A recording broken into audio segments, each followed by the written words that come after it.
It's time to redraw the lines. This morning, you'll meet one of the artists. Coming up next on All American People.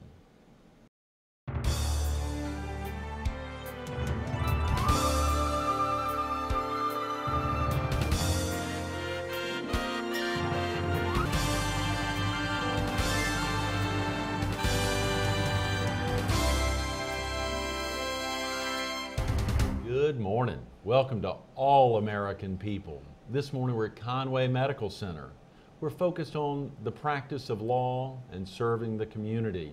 And we're visiting with George Hearn, a local attorney and a member of the South Carolina House of Representatives District 105. Great Good to see you, Greg. George. How exciting. Well, thank you for inviting me to join you today. I'm excited about it. Opportunity to get you in Conway Medical Center. What about this facility? I had the pleasure of serving on the board here for a number of years, including when they opened up this new administrative building. This is one of the best amenities that Conway has to offer. Incredible. It is a wonderful facility for medical care, and it is a great addition. I mean, people really appreciate the service they get here. Absolutely. And of course, traveling here from the center of Conway, it reminds folks oftentimes really how much Conway's expanded over the years. Coastal Carolina and the hospital have really taken on new life. Conway is a growing community, and it's a great place to live. Right, very definitely. In District 105, I was fascinated earlier this morning, you shared with me that that's really a substantial district. It is. It includes Carolina Forest, the town of Conway, Loris, and then the outlying areas, outlying communities. It has grown faster than almost any other district in the House, and we're in the process of redistricting. And one of the things that you do when you're in redistricting is you have to represent a particular amount of populace. Right. And so this district, mine, 105, has grown some 30+% since in the last 10 years.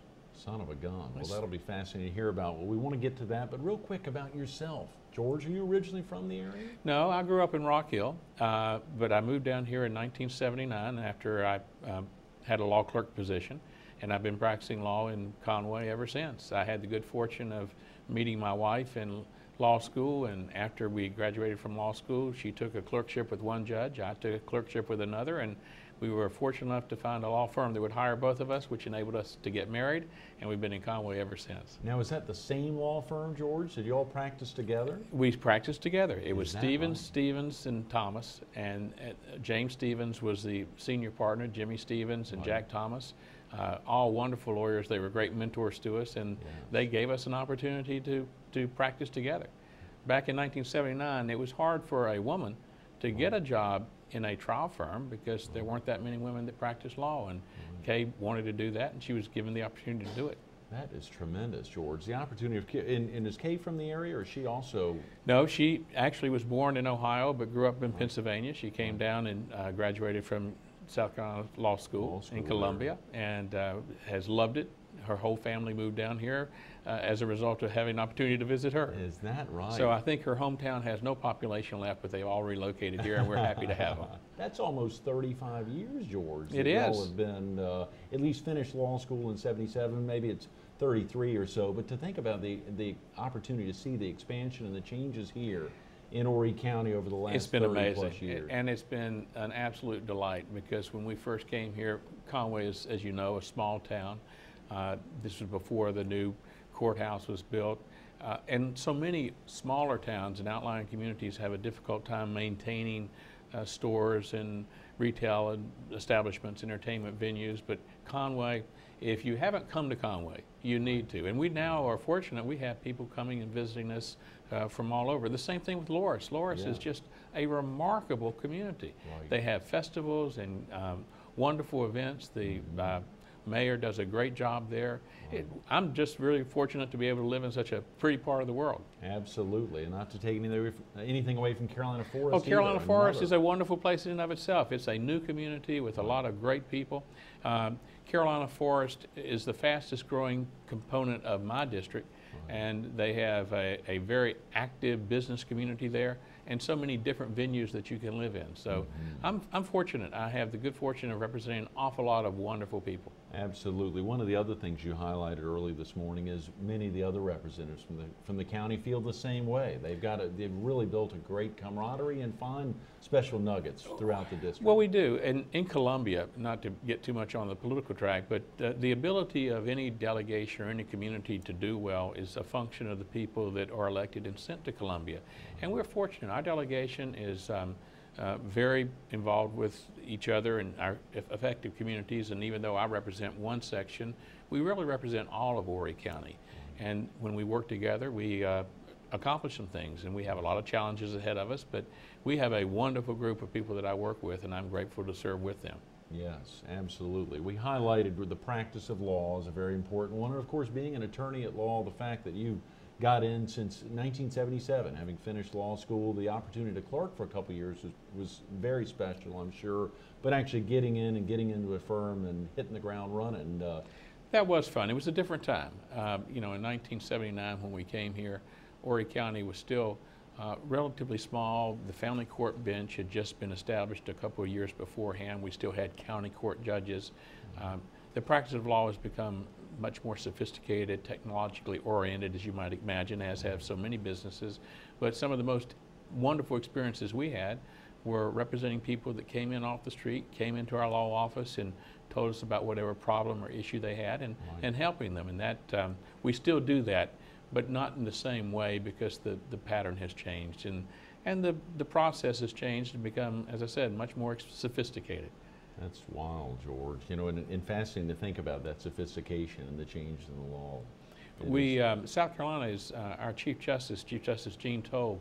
Our state is the preeminent state for statewide computer networking. Is that There's right? only one small section, and that will be accomplished before the end of the year, that is not wired. So all of our courthouses are wired to Columbia, and we are the model for the entire country in terms of being on the cutting edge of technology in our state court system. And for that, we owe the Chief Justice a great deal of credit, because she has taken the lead and done a wonderful job doing that. That's tremendous, George. Well, you mentioned the Supreme Court. You also mentioned 1979, joining a firm with your wife. So I'm going to pretend I don't know you and ask you, are you and your wife still practicing together? My wife had the good sense to desert me in the practice of law, and she, in 1986, she was elected to the family court bench. Right. And served on the family court bench for 9.5 years. Right. And after 9.5 years, she was elected to the Court of Appeals, which is the intermediate court. Okay. She served there as a member of the court until 1999, when she was elected Chief Judge of the Court of Appeals. Right.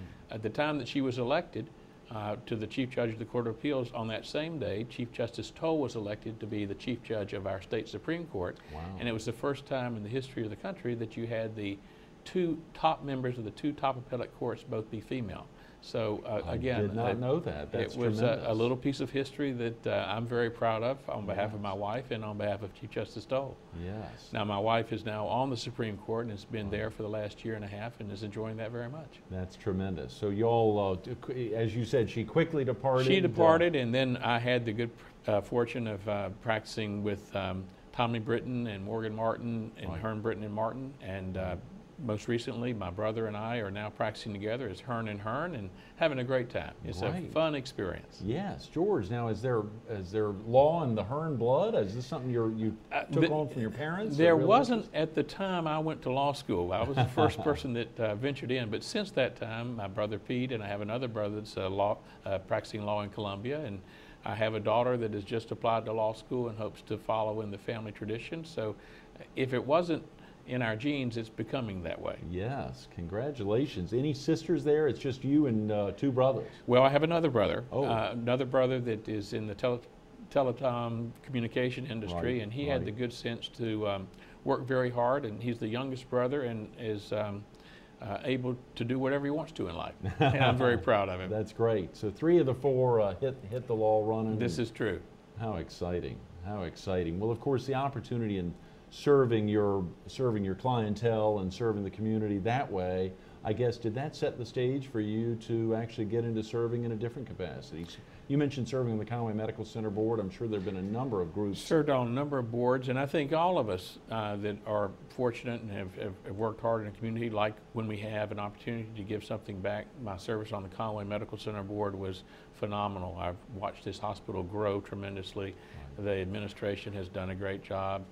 Phil Clayton is the CEO of the facility, and super fella, and all the board members, including your father-in-law, yes, right, who is a wonderful member of the board.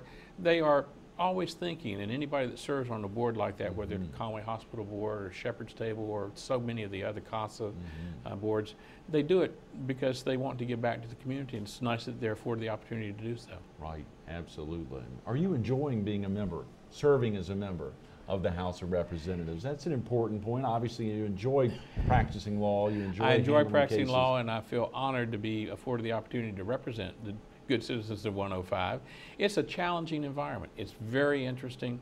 I think any new member, and I'm the newest member of our local delegation, you get a little frustrated at the pace at which government moves forward, and particularly in this year, with some of the budget challenges that we've had.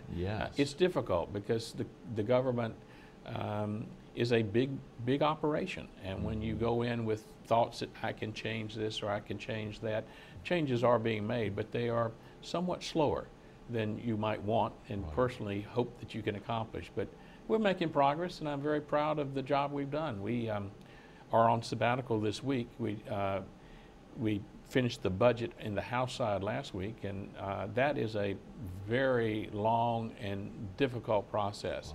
But we were able to pass a budget without raising any taxes. Oh, come on. Well, and in this environment, now of course we're mandated. We have a constitutional mandate. Unlike the federal government, we can only spend at state government level that which we bring in. And our revenues have been significantly reduced, some almost $2 billion from when I first went up there. So just if you 2 years ago, George. 2.5 years ago. Wow. When I first went to the House, the budget for the general budget was $7.1 billion. This year it's about 5.3, 5.2. And so you can imagine if you were trying to deal with your own household expenses, how do you provide the services that people need when your revenues have been reduced by 30 or 40%. What it causes you to do is to prioritize, and you get back to doing the core services of government. And there are a lot of things that we can't fund that we have in the past, but it makes you more responsible. So while it's a hard time to be in government, it's a hard time to be a member of the General Assembly, it's also an exciting time because you're setting the stage for what happens in the years ahead. You can learn a lot of lessons. When times get tough, you make the hard decisions. You get the input from the people that you represent, and hopefully when times get better, you're going to be more prudent in the way you spend monies prospectively. Yes, George. Well, you know, you highlight that. I want to get back to that, whether you're enjoying it, and that's an important, and of course I've got some great questions here, and as we think through that aspect of being a small business owner, where you owned and operated a firm with partners and work through steps, things that, as you say, you can actually handle on a local level. You get there, you're one of 124, you're one of 46 members of the, I believe, the state senate, maybe it's plus or minus. When you're in a position like that and you can't make those small decisions and see something happen quickly, when it takes a long time, that must be pretty difficult for small business owners. It is, because most small business owners are used to being able to say, this is the way we're going to do it, and I am in charge of a particular business. That's not the way it is in government. And it shouldn't be. I mean, it is, after all, a collective effort. And so you have a lot of competing interests. I think everyone that serves there is there for the right reason. They want to do the best they can for the citizens of the state of South Carolina. Now, we may disagree philosophically or politically as to how to get from point A to point B, but the best part of being in the General Assembly is having the opportunity to make relationships with the other men and women that serve there. That's great. So it's not always an enjoyment, but the enjoyment factor is that aspect of you're really serving. I mean, this is something that you're stepping up to the plate oftentimes to run for re-election. I mean, you're making a real commitment there, George. Well, it's a great deal of time, and I don't think people appreciate the fact this is a part-time position, and yet it requires almost a full-time effort. So when I'm in the General Assembly, means that for my clients, I have to work on weekends after church, and I don't meet clients on Sundays, but I do work most weekends during the session, because my clients after all, have the right to expect that I'm going to be tending to their business too, Yes. in addition to tending to the business of my constituents.